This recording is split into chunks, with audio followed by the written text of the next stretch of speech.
ಇವತ್ತು ನಾವು ನೋಡ್ತಿರೋ ಮೂವಿ ಒಂದು ಕ್ರಿಯೇಚರ್ಗೆ ಸಂಬಂಧಪಟ್ಟಿದೆ. ಈ ಕ್ರಿಯೇಚರ್ ಎಷ್ಟು ಡೇಂಜರಸ್ ಅಂದ್ರೆ ಯಾವ ಮನುಷ್ಯನನ್ನು ದಯೆ ಕರುಣೆ ಇಲ್ಲದೆ ತುಂಬಾ ಕ್ರೂರವಾಗಿ ಕೊಂದು ಬಿಡುತ್ತೆ.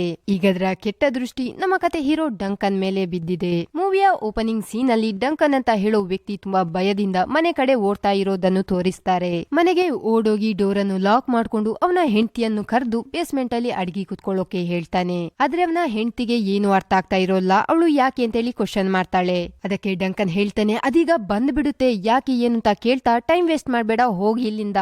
ಅವನ ವಾಯ್ಸ್ ಅಲ್ಲಿದ್ದ ಭಯ ನೋಡಿ ಇವಳಿಗೂ ಭಯ ಆಗಿ ಬೇಸ್ಮೆಂಟ್ ಗೆ ಓಡೋಗಿ ಡೋರ್ ಲಾಕ್ ಮಾಡ್ಕೊಂಡು ಅಡಿಗೆ ಕೂತ್ ಬಿಡ್ತಾಳೆ. ಈ ಕಡೆ ಡೋರ್ ಜೋರಾಗಿ ಹುಡ್ಕೊಳ್ಳೋಕೆ ಸ್ಟಾರ್ಟ್ ಆಗುತ್ತೆ. ನಮ್ಮ ಡಂಕನ್ ಒಬ್ನ ಕೈಯಿಂದ ಅದನ್ನು ಸಂಭಾಳಿಸೋಕೆ ಆಗಲ್ಲ. ಅದ್ರಿಂದ ಡೋರ್ ಹೊಡೆದು ಒಳಗೆ ಏನೋ ವಿಚಿತ್ರವಾದ ಥಿಂಗ್ ಬರುತ್ತೆ. ಅದು ಏನು ಅಂತ ನಮ್ಗೆ ತೋರ್ಸೋಲ್ಲ.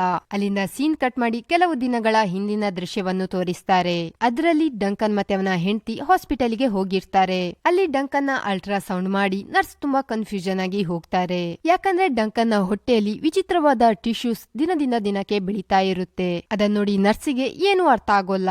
ಆದ್ರೆ ಡಾಕ್ಟರ್ ಹೇಳ್ತಾರೆ, ಟೆನ್ಷನ್ ಆಗೋ ಯಾವ ಅವಶ್ಯಕತೆನೂ ಇಲ್ಲ, ಇದನ್ನೊಂದು ಸಣ್ಣ ಸರ್ಜರಿ ಮಾಡಿ ತೆಗ್ದು ಬಿಟ್ರೆ ಆಯ್ತು ಅಂತ ಹೇಳಿ ಅವರನ್ನ ಅಲ್ಲಿಂದ ಕಳಿಸಿ ಬಿಡ್ತಾರೆ. ಮರುದಿನ ಡಂಕನ್ ಆಫೀಸ್ಗೆ ಹೋದಾಗ ಅವನಿಗೆ ಗೊತ್ತಾಗುತ್ತೆ ಅವನು ಮೊದಲು ಮಾಡ್ತಿದ್ದ ಅಕೌಂಟೆಂಟ್ ಕೆಲಸದಿಂದ ತೆಗೆದು ಹ್ಯೂಮನ್ ರಿಸೋರ್ಸ್ ಸೀಟಿಗೆ ಹಾಕಿದ್ದಾರೆ ಅಂತ. ಆದ್ರೆ ಈ ಕೆಲಸ ಡಂಕನ್ಗೆ ಸ್ವಲ್ಪನೂ ಇಷ್ಟ ಇರೋಲ್ಲ. ಮತ್ತೆ ಅವನು ಯೋಚನೆ ಮಾಡಿ ಟೆನ್ಷನ್ ಆಗ್ತಾನೆ, ಈ ಕೆಲ್ಸನ ಹೆಂಗಪ್ಪ ನಿಭಾಯಿಸೋದು ಅಂತ. ಮತ್ತೆ ಅವನ ಬಾಸ್ ಅವನ ಹೊಸ ಕೊಲಿಕನ್ನು ಮೀಟ್ ಮಾಡಿಸಿ ಹೇಳ್ತಾರೆ, ಇನ್ ಮುಂದೆ ಇವನ ಜೊತೆನೆ ಕೆಲಸ ಮಾಡ್ಬೇಕು ಅಂತ. ಮತ್ತೆ ಡಂಕನ್ ಅದೇ ಟೆನ್ಷನ್ ಇಂದ ಮನೆಗೆ ಹೋಗ್ತಾನೆ. ಅಲ್ಲಿ ಅವನ ಅಮ್ಮ ಅವನು ಟೆನ್ಷನ್ ಸ್ಟ್ರೆಸ್ ನಲ್ಲಿ ಇರೋದನ್ನು ನೋಡಿ ಡಾಕ್ಟರ್ ಅನ್ನು ಕರೀತಾರೆ, ಅವನ ಟೆನ್ಷನ್ ಸ್ಟ್ರೆಸ್ ಅನ್ನು ದೂರ ಮಾಡ್ಲಿ ಅಂತ. ಆದ್ರೆ ಡಾಕ್ಟರ್ ಅವನ ಟೆನ್ಷನ್ ಸ್ಟ್ರೆಸ್ ದೂರ ಮಾಡೋ ಬದಲು ಬಾಯಿಗೆ ಬಂದಾಗೆ ಮಾತನಾಡಿ ಇನ್ನೂ ಹೆಚ್ಚು ಮಾಡಿರ್ತಾರೆ. ಅದಾದ ನಂತರ ಅವನ ಕೊಲಿಕ್ ನ ಕಾಲ್ ಬರುತ್ತೆ. ಅದರಲ್ಲಿ ಅವನು ಹೇಳ್ತಾನೆ, ನನಗೆ ನಿನ್ನ ಕಂಪ್ಯೂಟರ್ ನ ಅವಶ್ಯಕತೆ ಇತ್ತು, ಅದಕ್ಕೆ ನಾನು ಯೂಸ್ ಮಾಡ್ತಾ ಇದ್ದೆ. ಆದ್ರೆ ಬೈ ಮಿಸ್ ಆಗಿ ನಿನ್ನ ಇಂಪಾರ್ಟೆಂಟ್ ಫೈಲ್ ಡಿಲೀಟ್ ಆಗೋಯ್ತು, ಸಾರಿ ಮಚಾ ಹೇಳಿ ಕಾಲ್ ಅನ್ನು ಕಟ್ ಮಾಡಿ ಬಿಡ್ತಾನೆ. ಅದನ್ನ ಕೇಳಿ ಡಂಕನ್ ನ ಟೆನ್ಷನ್ ಸ್ಟ್ರೆಸ್ ಹೆಚ್ಚಾಗಿ ಹೋಗುತ್ತೆ. ಯಾಕಂದ್ರೆ ಅದಕ್ಕೋಸ್ಕರ 1 ವರ್ಷದಿಂದ ಕಷ್ಟಪಟ್ಟು ವರ್ಕ್ ಮಾಡಿರ್ತಾನೆ. ಅಷ್ಟೊತ್ತಿಗೆ ಅವನಿಗೆ ಹೊಟ್ಟೆ ನೋವು ಕಾಣಿಸ್ಕೊಳ್ಳುತ್ತೆ. ಅದಕ್ಕೆ ಟಾಯ್ಲೆಟ್ ಗೆ ಓಡೋಗಿ ಕೂತ್ ಬಿಡ್ತಾನೆ. ಅಲ್ಲಿ ಅವನ ನೋವು ಎಷ್ಟು ಜೋರಾಗುತ್ತೆ ಅಂದ್ರೆ ಅವನು ನೋವಿನಿಂದ ಕಿರ್ಚೋಕೆ ಸ್ಟಾರ್ಟ್ ಮಾಡ್ತಾನೆ. ಅದನ್ನ ಕೇಳಿ ಅವನ ಹೆಂಡತಿ ಅಲ್ಲಿಗೆ ಬಂದು ಅವನನ್ನು ವಿಚಾರಿಸ್ತಾಳೆ. ಆಗ ಡಂಕನ್ ಹೇಳ್ತಾನೆ, ನಾನು ಹುಷಾರಾಗೆ ಇದ್ದೇನೆ, ನೀನ್ ಆರಾಮವಾಗಿ ಹೋಗಿ ಮಲ್ಕೋ ಅಂತ. ಅವನ ಹೆಂಡತಿನೂ ಹಾಗೆ ಮಾಡ್ತಾಳೆ. ಕಿವಿಗೆ ಬ್ಲೂಟೂತ್ ಹಾಕಿ ಮಾತ್ರೆ ತಕೊಂಡು ಮಲಗಿ ಬಿಡ್ತಾಳೆ. ಈ ಕಡೆ ಡಂಕನ್ ಜೋರಾಗಿ ಕಿರ್ಚಿ ಅಲ್ಲೇ ಅನ್ಕಾನ್ಶಿಯಸ್ ಆಗಿ ಬಿದ್ದು ಬಿಡ್ತಾನೆ. ಆಗ ನಾವು ನೋಡ್ತೇವೆ ಒಂದು ಸಣ್ಣ ಜೀವಿ ಮನೆಯೆಲ್ಲ ಸುತ್ತಾಡ್ಕೊಂಡು ಅವನ ಆಫೀಸ್ ಕಡೆ ಹೋಗೋದನ್ನು. ಮತ್ತೆ ಅಲ್ಲಿ ಡಂಕನ್ ನ ಕೊಲಿಕ್ ಫೈಲ್ ಡಿಲೀಟ್ ಮಾಡಿದ್ದ ಅಲ್ವಾ, ಅವನನ್ನು ಕಚ್ಚಿ ತುಂಬಾ ಕ್ರೂರವಾಗಿ ಕೊಂದು ವಾಪಸ್ ಡಂಕನ್ ನ ದೇಹದೊಳಗೆ ಬಂದು ಸೇರಿ ಬಿಡುತ್ತೆ. ಡಂಕನ್ಗೆ ಪ್ರಜ್ಞೆ ಬರುವಾಗ ಬೆಳಿಗ್ಗೆ ಆಗಿರುತ್ತೆ. ಎದ್ದು ಬಂದು ಟಿವಿ ನೋಡಿದಾಗ ಅವನ ಕೊಲಿಕ್ ತುಂಬಾ ಭೀಕರವಾಗಿ ಸತ್ತಿರೋ ನ್ಯೂಸ್ ಬರ್ತಾ ಇರುತ್ತೆ. ಅದನ್ನ ನೋಡಿ ಡಂಕನ್ ತುಂಬಾ ಶಾಕ್ ಆಗ್ತಾನೆ. ಮತ್ತೆ ನಿನ್ನೆ ನಡೆದ ಘಟನೆ ಬಗ್ಗೆ ಯೋಚನೆ ಮಾಡಿ ಅದರ ಟ್ರೀಟ್ಮೆಂಟ್ ಗೋಸ್ಕರ ಥೆರಪಿಸ್ಟ್ ಹತ್ರ ಹೋಗ್ತಾನೆ. ಥೆರಪಿಸ್ಟ್ ಅವನನ್ನು ಹಿಪ್ನೋಟೈಸ್ ಮಾಡಿ ಟ್ರೀಟ್ಮೆಂಟ್ ಸ್ಟಾರ್ಟ್ ಮಾಡ್ತಾರೆ. ಆಗ ಅವನ ಹೊಟ್ಟೆಯಲ್ಲಿ ಏನೋ ಒದ್ದಾಡೋಕೆ ಶುರು ಆಗುತ್ತೆ. ಅದರಿಂದ ಡಂಕನ್ಗೆ ಜೋರಾದ ಹೊಟ್ಟೆ ನೋವು ಕಾಣಿಸಿಕೊಳ್ಳುತ್ತೆ. ಅಷ್ಟರಲ್ಲಿ ಆ ವಿಚಿತ್ರವಾದ ಕ್ರಿಯೇಚರ್ ಹೊಟ್ಟೆಯಿಂದ ಹೊರಗೆ ಬರುತ್ತೆ. ಅದರ ಮೊದಲ ದರ್ಶನ ನಮ್ಗೆ ಇಲ್ಲೇ ಆಗೋದು. ಅದನ್ನು ಥೆರಪಿಸ್ಟ್ ನೋಡಿ ಹೆದರಿ ಹೋಗ್ತಾನೆ. ಆ ಕ್ರಿಯೇಚರ್ ಥೆರಪಿಸ್ಟ್ ಮೇಲೆನೆ ಅಟ್ಯಾಕ್ ಮಾಡೋಕೆ ಹೋಗುತ್ತೆ. ಆಗ ಥೆರಪಿಸ್ಟ್ ಒಂದು ದೊಣ್ಣೆಯ ಸಹಾಯದಿಂದ ಅದನ್ನವರಿಂದ ದೂರ ಸರಿಸ್ತಾರೆ. ಆದ್ರೂ ಆ ಕ್ರಿಯೇಚರ್ ಹೆದರದೆ ಓಡ್ ಬಂದು ಥೆರಪಿಸ್ಟ್ ನ ಬ್ಯಾಕಿಗೆ ಕಚ್ಚಿಬಿಡುತ್ತೆ. ಆ ನೋವಿನಿಂದ ಥೆರಪಿಸ್ಟ್ ಜೋರಾಗಿ ಕಿರ್ಚಿ ಬಿಡ್ತಾರೆ. ಅದರಿಂದ ಎಚ್ಚರಿಕೆಗೊಳ್ಳೋ ಡಂಕನ್ ಆ ಕ್ರಿಯೇಚರ್ ಅನ್ನು ನೋಡಿ ಅವನು ಭಯದಿಂದ ಕಿರ್ಚ್ತಾನೆ. ಆಗ ಆ ಕ್ರಿಯೇಚರ್ ಕಿಟಕಿ ಹಾರಿ ಅಲ್ಲಿಂದ ಹೋಗ್ಬಿಡುತ್ತೆ. ಅದನ್ನ ನೋಡಿ ಡಂಕನ್ಗೆ ಏನು ಅರ್ಥ ಆಗೋಲ್ಲ. ಈ ವಿಷಯದ ಬಗ್ಗೆ ಥೆರಪಿಸ್ಟ್ ಹತ್ತ ಕೇಳಿದಾಗ ಥೆರಪಿಸ್ಟ್ ಒಂದು ಹಳೆ ಬುಕ್ ಅನ್ನು ತೋರಿಸಿ ಹೇಳ್ತಾರೆ, ಈಗ ನೀ ನೋಡಿರೋ ಈ ಜೀವಿ ಒಂದು ರೀತಿಯ ಕ್ರಿಯೇಚರ್. ಇದು ಮೊದಲು ಮನುಷ್ಯನ ದೇಹದೊಳಗೆ ಇರುತ್ತೆ. ಯಾರಾದ್ರೂ ಆ ಮನುಷ್ಯನಿಗೆ ತೊಂದರೆ ಟೆನ್ಷನ್ ಸ್ಟ್ರೆಸ್ ಕೊಟ್ರೆ ಅವರನ್ನು ದಯೆ ಕರುಣೆ ಇಲ್ಲದೆ ತುಂಬಾ ಕ್ರೂರವಾಗಿ ಕೊಂದು ಬಿಡುತ್ತೆ. ಮತ್ತೆ ಅದು ವಾಪಸ್ ನಿನ್ನ ಹತ್ರ ಬಂದೇ ಬರುತ್ತೆ. ಆಗ ನಿನ್ನ ಅದರ ಕೋಪನ ಶಾಂತ ಮಾಡಿ ಅದರ ಜೊತೆ ಒಂದು ಒಳ್ಳೆ ಸ್ನೇಹನ ಬೆಳೆಸ್ಕೊಳ್ಬಹುದು ಅಂತ. ಈ ಕಡೆ ಆ ಡಾಕ್ಟರ್ ನಮ್ಮ ಡಂಕನ್ ನ ಟೆನ್ಷನ್ ಸ್ಟ್ರೆಸ್ ದೂರ ಮಾಡೋಕೆ ಬಂದು ಅದನ್ನು ಹೆಚ್ಚು ಮಾಡಿದ್ರು ಅಲ್ವಾ. ಅವರು ಒಂದು ಹುಡುಗಿ ಜೊತೆ ಇರ್ತಾರೆ. ಆ ಹುಡುಗಿ ಆ ಕಡೆ ಹೋಗ್ತಾ ಇದ್ದಂಗೆ ಈ ಕಡೆಯಿಂದ ಈ ಭಯಾನಕವಾದ ಕ್ರಿಯೇಚರ್ ಬಂದು ಅವರ ಮೇಲೆ ತುಂಬಾ ಕ್ರೂರವಾಗಿ ದಾಳಿ ಮಾಡಿ ಬಿಡುತ್ತೆ. ಯಾಕಂದ್ರೆ ಇವ್ರು ನಮ್ಮ ಡಂಕನ್ ನ ಟೆನ್ಷನ್ ಸ್ಟ್ರೆಸ್ ಹೆಚ್ಚು ಮಾಡಿದ್ರು ಅಲ್ವಾ. ಅದಕ್ಕೆ ಇದಾದ ಸ್ವಲ್ಪ ಸ್ವಲ್ಪ ಹೊತ್ತಿನ ನಂತರ ಆ ಕ್ರಿಯೇಚರ್ ಡಂಕನ್ ಹತ್ರ ವಾಪಸ್ ಬರುತ್ತೆ. ಆಗ ಡಂಕನ್ ಥೆರಪಿಸ್ಟ್ ಹೇಳ್ದ ರೀತಿಯಲ್ಲೇ ಅದರ ಜೊತೆ ಚೆನ್ನಾಗಿ ಬಿಹೇವ್ ಮಾಡ್ತಾನೆ, ಮತ್ತೆ ಅದನ್ನು ಒಂದು ಮಗು ನೋಡ್ಕೊಂಡ ರೀತಿಯಲ್ಲಿ ನೋಡ್ಕೊಳ್ತಾನೆ. ಆ ಬಿಹೇವಿಯರ್ ಕ್ರಿಯೇಚರ್ಗೂ ಇಷ್ಟ ಆಗುತ್ತೆ. ಮತ್ತೆ ಡಂಕನ್ ಅದಕ್ಕೊಂದು ಮುದ್ದಾದ ಹೆಸರನ್ನಿರ್ತಾನೆ, ಅದೇ ಮೈಲು. ಮೈಲು ವಾಪಸ್ ಡಂಕನ್ ನ ದೇಹದ ಒಳಗೆ ಹೋಗಿ ಬಿಡುತ್ತೆ. ಮರುದಿನ ಡಂಕನ್ ಆಫೀಸ್ಗೆ ಹೋದಾಗ ಅವನ ಫೀಮೇಲ್ ಕೊಲೀಗ್ ಅವನಿಗೆ ಹೇಳ್ತಾಳೆ, ಅವನ ಕ್ಲೈಂಟ್ ನ ಅಕೌಂಟ್ ಅಲ್ಲಿದ್ದ ಹಣ 0 ಆಗಿದೆ. ಈ ವಿಷಯ ಆ ಕ್ಲೈಂಟ್ ಗೆ ಗೊತ್ತಾದ್ರೆ ಆಕಾಶ ಭೂಮಿ ಒಂದು ಮಾಡಿಬಿಡ್ತಾರೆ ಅಂತ. ಅದನ್ನ ಕೇಳಿ ಡಂಕನ್ ನ ಟೆನ್ಷನ್ ಹೆಚ್ಚಾಗುತ್ತೆ. ಅದನ್ನು ಕಂಟ್ರೋಲ್ ಮಾಡ್ಕೊಂಡು ಅವನ ಬಾಸ್ಗೆ ಈ ವಿಷಯ ತಿಳಿಸೋಕೆ ಹೋಗ್ತಾನೆ. ಆದ್ರೆ ಅವನ ಬಾಸ್ ತುಂಬಾ ಕೇರ್ಲೆಸ್ ಆಗಿ ಮಾತಾಡ್ತಾರೆ. ಈ ಅಕೌಂಟ್ ಖಾಲಿ ಆದ್ರೆ ಏನು, ಬೇರೆ ಕ್ಲೈಂಟ್ ನ ಅಕೌಂಟ್ ಇಂದ ಈ ಅಕೌಂಟ್ ಗೆ ಹಣ ಟ್ರಾನ್ಸ್ಫರ್ ಮಾಡಿದ್ರೆ ಆಯ್ತು ಅಂತ. ಅದನ್ ಕೇಳಿ ಡಂಕನ್ ಹೇಳ್ತಾನೆ, ಹಾಗೆ ಹೇಗ್ ಮಾಡೋಕ್ ಸಾಧ್ಯ, ಅದು ಕಾನೂನು ವಿರುದ್ಧ ಅಲ್ವಾ. ಆಗ ಬಾಸ್ ಹೇಳ್ತಾನೆ, ನೀನ್ ಮೊದ್ಲು ಹಾಗೆ ಮಾಡು, ಮತ್ತೆ ಏನಾದ್ರೂ ನಾನ್ ನೋಡ್ಕೊಳ್ತೇನೆ ಅಂತ. ಅದಾದ ನಂತರ ಅವನ ದೃಷ್ಟಿ ಅವನ ಆಫೀಸ್ ನ ಟಿವಿ ಮೇಲೆ ಹೋಗುತ್ತೆ. ಅಲ್ಲಿ ಡಾಕ್ಟರ್ ಅನ್ನ ರಕೂನ್ ಎಂಬ ಪ್ರಾಣಿ ಕೊಂದಿದೆ ಅಂತ ನ್ಯೂಸ್ ಬರ್ತಾ ಇರುತ್ತೆ. ಆದ್ರೆ ನಮ್ಮ ಡಂಕನ್ ಗೆ ಗೊತ್ತಾಗುತ್ತೆ ಡಾಕ್ಟರ್ ಅನ್ನು ರಕೂನ್ ಅಲ್ಲ ಮೈಲು ಕೊಂದಿದ್ದು ಅಂತ. ಅದನ್ನ ನೋಡಿ ತುಂಬಾ ಟೆನ್ಷನ್ ಆಗಿ ವಾಪಸ್ ಥೆರಪಿಸ್ಟ್ ಹತ್ರ ಹೋಗ್ತಾನೆ. ಅಲ್ಲಿ ಥೆರಪಿಸ್ಟ್ ಹೇಳ್ತಾರೆ, ಈಗ ನಿನ್ನಪ್ಪ ಎಲ್ಲಿದ್ದಾರೆ, ಅವ್ರ ಹತ್ರ ಒಮ್ಮೆ ಹೋಗಿ ಮಾತನಾಡು, ನಿನ್ನ ಎಲ್ಲ ಪ್ರಾಬ್ಲಮಿಗೂ ಸೊಲ್ಯೂಷನ್ ಸಿಗ್ಬೋದು ಅಂತ.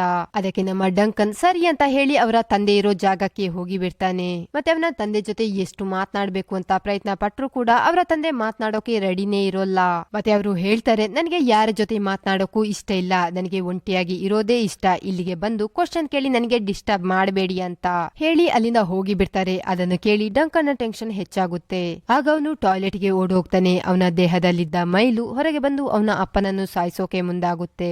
ಯಾಕಂದ್ರೆ ಡಂಕನ್ ನ ತಂದೆನು ಅವನಿಗೆ ಟೆನ್ಷನ್ ಕೊಟ್ಟಿದ್ರು ಅಲ್ವಾ, ಅದಕ್ಕೆ. ಆದ್ರೆ ಡಂಕನ್ ಅದರ ಕೋಪವನ್ನು ಶಾಂತ ಮಾಡಿ ಹೇಳ್ತಾನೆ, ಪ್ಲೀಸ್ ಅವರಿಗೆ ಏನು ಮಾಡಬೇಡ, ಅವರು ನನ್ನ ತಂದೆ ಅಂತ.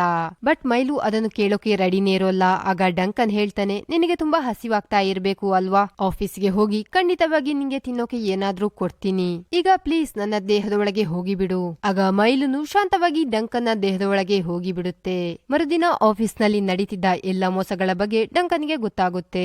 ಅದನ್ನೆಲ್ಲ ಹೋಗಿ ಅವನ ಬಾಸ್ಗೆ ಹೇಳಿದಾಗ ಅವನ ಬಾಸ್ ನಾರ್ಮಲ್ ಆಗಿ ಹೇಳ್ತಾರೆ, ಇದ್ರ ಬಗ್ಗೆ ಇಷ್ಟೆಲ್ಲ ಟೆನ್ಷನ್ ಆಗೋ ಅವಶ್ಯಕತೆನೂ ಇಲ್ಲ, ಇನ್ನು ಮುಂದೆ ನೀನು ಆಫೀಸಿಗೆ ಬರೋ ಅವಶ್ಯಕತೆನೂ ಇಲ್ಲ, ಎಲ್ಲ ಪ್ರಾಬ್ಲಮ್ ತನ್ನಷ್ಟಕ್ಕೆ ತಾನೇ ಸರಿ ಹೋಗುತ್ತೆ ಅಂತ.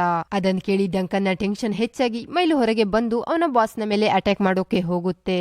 ಡಂಕನ್ ಅದನ್ನು ತಡಿಬೇಕು ಅನ್ನೋ ಅಷ್ಟರಲ್ಲಿ ಆ ಲಿಫ್ಟ್ ನ ಡೋರ್ ಕ್ಲೋಸ್ ಆಗಿ ಬಿಡುತ್ತೆ.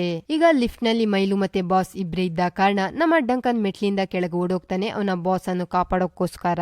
ಆದ್ರೆ ಅಷ್ಟರಲ್ಲಿ ಕಾಲ ಮಿಂಚೋಗಿರುತ್ತೆ. ಮೈಲು ಅವನ ಬಾಸ್ ಅನ್ನು ಕೊಂದು ಅವರ ಹಸಿ ಮಾಂಸವನ್ನು ತಿಂತಾ ಇರುತ್ತೆ. ಅದನ್ನ ನೋಡಿ ಹೆದರಿ ಡಂಕನ್ ಮನೆ ಕಡೆ ಓಡೋಗ್ತಾನೆ. ಅಲ್ಲಿ ಅವನ ಹೆಂಡತಿ ಪ್ರೆಗ್ನೆಂಟ್ ಅಂತ ಹೇಳೋ ಖುಷಿ ಸುದ್ದಿಯನ್ನು ಕೊಡ್ತಾಳೆ. ಅದನ್ನ ಕೇಳಿ ಡಂಕನ್ ಗೆ ತುಂಬಾ ಖುಷಿಯಾಗುತ್ತೆ ಮತ್ತೆ ಟೆನ್ಷನ್ ಆಗುತ್ತೆ.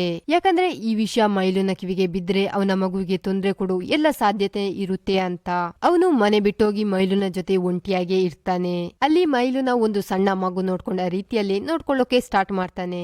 ಅದರ ಜೊತೆನೆ ಮಲಗ್ತಾನೆ. ಅದಕ್ಕೆ ವೆಜಿಟೇಬಲ್ ತಿನ್ಸೋ ಪ್ರಯತ್ನ ಪಡ್ತಾನೆ. ಆದ್ರೆ ಅದು ಮೈಲುಗೆ ಇಷ್ಟ ಆಗೋಲ್ಲ. ಮತ್ತೆ ಅವನಿಗೆ ಅವನ ಮನೆಯವರ ಕಡೆಯಿಂದ ಕಾಲ್ ಬರುತ್ತೆ. ಅದರಲ್ಲಿ ಅವರು ಹೇಳ್ತಾರೆ ಅವನ ಹೆಂಡತಿ ಪ್ರೆಗ್ನೆಂಟ್ ಆದ ಖುಷಿಗೆ ಮನೆಯಲ್ಲಿ ಒಂದು ಸಣ್ಣ ಪಾರ್ಟಿ ಇಟ್ಕೊಂಡಿದ್ದಾರೆ ಅಂತ. ಅದಾದ ನಂತರ ಡಂಕನ್ ಅವನ ಅಪ್ಪನಿಗೆ ಕಾಲ್ ಮಾಡಿ ಥೆರಪಿಸ್ಟ್ ಹತ್ರ ಬರೋಕೆ ಹೇಳ್ತಾನೆ. ಅವನ ತಂದೆನು ಅಲ್ಲಿಗೆ ಬರೋಕೆ ಒಪ್ಕೊಳ್ತಾರೆ. ಅಲ್ಲಿಗೆ ಅವನ ತಂದೆ ಬಂದಾಗ ಅವನ ಹತ್ರ ಮೈಲುನ ಎಲ್ಲ ವಿಷಯನೂ ಹೇಳ್ತಾನೆ. ಮತ್ತೆ ನಾನು ಈ ವಿಷಯದಿಂದ ತುಂಬಾ ಪ್ರಾಬ್ಲಮ್ ಗೆ ಸಿಕ್ಕಿ ಬಿದ್ದಿದ್ದೇನೆ, ಪ್ಲೀಸ್ ನನಗೆ ಹೆಲ್ಪ್ ಮಾಡಿ, ಇದ್ರ ಬಗ್ಗೆ ನಿಮ್ಗೆ ಏನಾದ್ರೂ ಗೊತ್ತಿದ್ರೆ ನನಗೆ ಹೇಳಿ ಅಂತ ಕೇಳ್ತಾನೆ. ಆಗ ಅವರಪ್ಪ ಹೇಳ್ತಾರೆ, ನೀನ್ ಇಲ್ಲಿಗೆ ಬನ್ನಿ ಅಂತ ಕರ್ದೆ, ನಾನು ಬಂದೆ, ನಾನೇನಾದ್ರೂ ನಿಂಗೆ ಹೇಳಿದ್ನ ನಿನ್ನ ಎಲ್ಲಾ ಕ್ವಶನ್ಗೂ ಆನ್ಸರ್ ಕೊಡ್ತೇನೆ ಅಂತ. ಹಾಗೇನೆ ತುಂಬೊತ್ತು ತಂದೆ ಮಗ ಮಾತಾಡ್ತಾ ಇಬ್ರು ಟೆನ್ಷನ್ ಸ್ಟ್ರೆಸ್ ಗೆ ಒಳಗಾಗ್ತಾರೆ. ಆಗ ಅವರಿಗೆ ಜೋರಾದ ಹೊಟ್ಟೆ ನೋವು ಕಾಣಿಸ್ಕೊಳ್ಳುತ್ತೆ. ನೋಡ್ತಾ ನೋಡ್ತಾ ಇದ್ದಾಗೆ ಇಬ್ರ ದೇಹದಿಂದ ಆ ಕ್ರಿಯೇಚರ್ ಹೊರಗೆ ಬರುತ್ತೆ. ಡಂಕನ್ ನ ತಂದೆಯ ಕ್ರಿಯೇಚರ್ ತುಂಬಾ ವೀಕ್ ಇದ್ದ ಕಾರಣ ಅದು ಅಲ್ಲಿಂದ ಓಡೋಗೋಕೆ ಸ್ಟಾರ್ಟ್ ಮಾಡುತ್ತೆ. ಆದ್ರೆ ಮೈಲು ಅದರ ಮೇಲೆ ಅಟ್ಯಾಕ್ ಮಾಡಿ ಅದನ್ನು ಚಾಕುವಿನಿಂದ ಚುಚ್ಚಿ ಕೊಂದು ಬಿಡುತ್ತೆ. ಅದರ ನೋವು ಅವನ ತಂದೆಗೆ ಆಗ್ತಾ ಇರುತ್ತೆ. ಅದರಿಂದ ಅವನ ತಂದೆ ಕೆಳಗೆ ಬಿದ್ದು ಬಿಡ್ತಾನೆ. ಮತ್ತೆ ಡಂಕನ್ ಅನ್ನು ನೋಡಿ ಖುಷಿಯಿಂದ ಹೇಳ್ತಾನೆ, ನಿನ್ನ ಹೆಂಡತಿ ಪ್ರೆಗ್ನೆಂಟ್ ಅಂತ ಕೇಳಿ ತುಂಬಾ ಖುಷಿ ಆಯ್ತು, ಇನ್ನು ಮುಂದೆ ನಿನ್ನ ಹೆಂಡತಿ ಮಗುವಿನ ಕಾಳಜಿ ನೀನೇ ವಹಿಸ್ಬೇಕು ಅಂತ. ಆ ವಿಷಯ ಮೈಲುನ ಕಿವಿಗೆ ಬಿದ್ದ್ಬಿಡುತ್ತೆ. ಮತ್ತೆ ಅದು ಚಾಕು ಹಿಡ್ಕೊಂಡು ಅವನ ಹೆಂಡತಿ ಇರೋ ಕಡೆ ಓಡೋಗುತ್ತೆ. ಅಷ್ಟೊತ್ತಿಗೆ ಥೆರಪಿಸ್ಟ್ ಹೇಳ್ತಾರೆ, ನಿನ್ನ ಅಪ್ಪನನ್ನು ನಾನ್ ನೋಡ್ಕೊಳ್ತೇನೆ, ನೀನು ಬೇಗ ಹೋಗಿ ನಿನ್ನ ಹೆಂಡತಿ ಮಗುವನ್ನು ಕಾಪಾಡು ಅಂತ ಹೇಳ್ದಾಗ ನಮ್ಮ ಡಂಕನ್ನು ಹಾಗೆ ಮಾಡ್ತಾನೆ. ಅವನು ಫಾಸ್ಟ್ ಆಗಿ ಅವನ ಮನೆ ಕಡೆ ಓಡೋಕೆ ಸ್ಟಾರ್ಟ್ ಮಾಡ್ತಾನೆ. ಇದನ್ನೇ ನಾವು ಮೂವಿಯ ಓಪನಿಂಗ್ ಸೀನ್ ಅಲ್ಲಿ ನೋಡಿದ್ದು. ಮತ್ತೆ ಅವನು ಮನೆಗೆ ಬಂದು ಅವನ ಹೆಂಡತಿಯನ್ನು ಅಡಿಗೆ ಕುತ್ಕೊಳ್ಳೋಕೆ ಹೇಳ್ತಾನೆ. ಅಷ್ಟೊತ್ತಿಗೆ ಮೈಲುನು ಮನೆಯ ಡೋರ್ ಓಡ್ಕೊಂಡು ಒಳಗೆ ಬಂದಿರ್ತಾನೆ. ಡಂಕನ್ ಅದಕ್ಕೆ ಎಷ್ಟು ಹೇಳ್ತಾನೆ, ನನ್ನ ಹೆಂಡತಿ ಮನೇಲಿಲ್ಲ, ಪ್ಲೀಸ್ ಇಲ್ಲಿಂದ ಹೋಗಿ ಬಿಡು ಅಂತ. ಆದ್ರೆ ಮೈಲು ಅದನ್ನು ಕೇಳಿಸ್ಕೊಳ್ಳೋಕೆ ರೆಡಿನೇ ಇರೋಲ್ಲ. ಆಗ ಬೇಸ್ಮೆಂಟ್ ಇಂದ ಸದ್ದಾಗುತ್ತೆ. ಅದನ್ ಕೇಳಿ ಮೈಲುಗೆ ಗೊತ್ತಾಗುತ್ತೆ ಗೊತ್ತಾಗುತ್ತೆ ಅವನ ಹೆಂಡತಿ ಬೇಸ್ಮೆಂಟ್ ಅಲ್ಲೇ ಇದ್ದಾಳೆ ಅಂತ. ಅದಕ್ಕೆ ಅದು ಸಿಂಕ್ ನ ದಾರಿಯಿಂದ ಅಲ್ಲಿಗೆ ಹೋಗಿ ಬಿಡುತ್ತೆ. ಡಂಕನ್ ಅದನ್ನು ಹಿಡಿಯೋ ಪ್ರಯತ್ನ ಪಟ್ರು ಕೂಡ ಅದು ಅವನ ಕೈ ಜಾರಿ ಹೋಗೇ ಬಿಡುತ್ತೆ. ಮೈಲು ಬೇಸ್ಮೆಂಟ್ ಗೆ ಹೋಗಿ ಮೊದಲು ಅವನ ಹೆಂಡತಿಯನ್ನು ಹೆದರಿಸುತ್ತೆ. ಮತ್ತೆ ಸಡನ್ ಆಗಿ ಅವಳ ಮೇಲೆ ದಾಳಿ ಮಾಡಿ ಅವಳನ್ನು ಕೆಳಗೆ ಬೀಳಿಸಿ ಬಿಡುತ್ತೆ. ಅವಳದ್ರ ದಾಳಿಯಿಂದ ತಪ್ಪಿಸ್ಕೊಳ್ಳೋ ಎಷ್ಟೇ ಪ್ರಯತ್ನ ಪಟ್ರು ಕೂಡ ಮೈಲು ಮಾತ್ರ ಅವಳನ್ನು ಬಿಡೋ ರೀತಿ ಕಾಣಿಸ್ತಿರೋಲ್ಲ. ಈ ಕಡೆ ಡಂಕನ್ ತನ್ನ ಹೆಂಡತಿ ಮಗುವನ್ನು ಉಳಿಸಿಕೊಳ್ಳೋಕೋಸ್ಕರ ಡೋರ್ ಅನ್ನು ಒಡೆದು ಒಳಗೆ ಬಂದೇ ಬೀಳ್ತಾನೆ.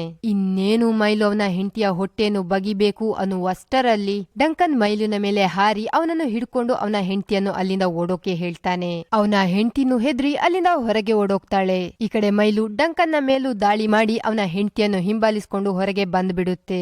ಅಲ್ಲಿ ಪಾರ್ಟಿಗೆ ಬಂದಿದ್ದ ಜನರು ಅದನ್ನ ನೋಡಿ ತುಂಬಾ ಹೆದರಿ ಬಿಡ್ತಾರೆ. ಮತ್ತೆ ಬೆಂಕಿಯಿಂದ ಅದನ್ನು ಹಿಂದೆ ಸರ್ಸೋ ಪ್ರಯತ್ನನೂ ಪಡ್ತಾರೆ. ಆದ್ರೆ ಮೈಲು ಅದಕ್ಕೆಲ್ಲ ಹೆದರದೆ ಬದಲಾಗಿ ಜನರನ್ನೇ ಹೆದರ್ಸೋಕೆ ಹೋಗುತ್ತೆ. ಅಷ್ಟೊತ್ತಿಗೆ ಡಂಕನ್ ಹೊರಗೆ ಓಡಿ ಬರ್ತಾನೆ. ಅವನಿಗೆ ಮೈಲು ಮೇಲೆ ಎಷ್ಟು ಕೋಪ ಬಂದಿತ್ತು ಅಂದ್ರೆ ಕೊಡಲಿಂದ ಮೈಲುನ ಕಾಲನ್ನೇ ಕತ್ತರಿಸಿ ಬೇರೆ ಮಾಡಿ ಬಿಡ್ತಾನೆ.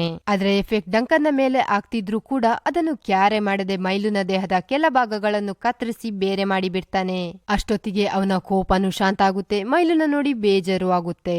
ಮೈಲುನ ಕೊನೆಯ ಕ್ಷಣದಲ್ಲಿ ಅವನನ್ನು ಕೈಯಲ್ಲಿಟ್ಕೊಂಡು ಅಳೋಕೆ ಸ್ಟಾರ್ಟ್ ಮಾಡ್ತಾನೆ. ಮೈಲುನು ಸಾಯೋ ಮೊದಲು ಡಂಕನ್ ಅನ್ನು ಅಪ್ಪ ಅಂತ ಕರೆದು ಸತ್ತೋಗುತ್ತೆ. ಅದೇ ಬೇಸರದಿಂದ ಡಂಕನ್ ಅವನ ಹೆಂಡತಿಯನ್ನು ಹಿಡ್ಕೊಂಡು ಅಳೋಕೆ ಸ್ಟಾರ್ಟ್ ಮಾಡ್ತಾನೆ. ಆದ್ರೆ ಅವನಿಗೆ ಒಂದು ವಿಷಯದ ಬಗ್ಗೆ ಖುಷಿ ಇರುತ್ತೆ. ಅದೇನಂದ್ರೆ ಅವನ ಹೆಂಡತಿ ಮಗುವಿನ ಜೀವ ಉಳಿಸಿದೆ ಅಂತ.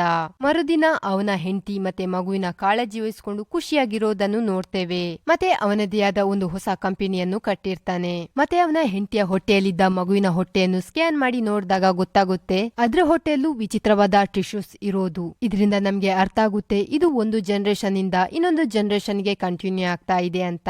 ಮೊದಲು ಡಂಕನ್ ನ ಅಪ್ಪನಿಗೆ ಈ ಕ್ರಿಯೇಚರ್ ಅನ್ನು ಫೇಸ್ ಮಾಡ್ಬೇಕಾಯ್ತು. ಮತ್ತೆ ಅವನ ಮಗನಿಗೂ ಈ ಕ್ರಿಯೇಚರ್ ಅನ್ನು ಫೇಸ್ ಮಾಡ್ಬೇಕಾಯ್ತು. ಆದ್ರೆ ಈಗ ಅವನ ಮಗನಿಗೂ ಈ ಕ್ರಿಯೇಚರ್ ಅನ್ನು ಫೇಸ್ ಮಾಡ್ಬೇಕಾಗುತ್ತೆ ಅಂತ ತಿಳಿಸಿ ಈ ಮೂವಿಯನ್ನು ಇಲ್ಲೇ ಎಂಡ್ ಮಾಡಿದ್ದಾರೆ. ಈ ವಿಡಿಯೋ ನಿಮ್ಗೆ ಇಷ್ಟ ಆದ್ರೆ ಲೈಕ್, ಶೇರ್, ಸಬ್ಸ್ಕ್ರೈಬ್ ಮಾಡೋದು ಮಾತ್ರ ಮರಿಬೇಡಿ. ಯಾಕಂದ್ರೆ ಇಂತ ಬಹಳಷ್ಟು ವಿಡಿಯೋಗಳು ನಮ್ಮ ಚಾನೆಲ್ ಅಲ್ಲಿ ಅಪ್ಲೋಡ್ ಆಗ್ತಾನೆ ಇರುತ್ತೆ.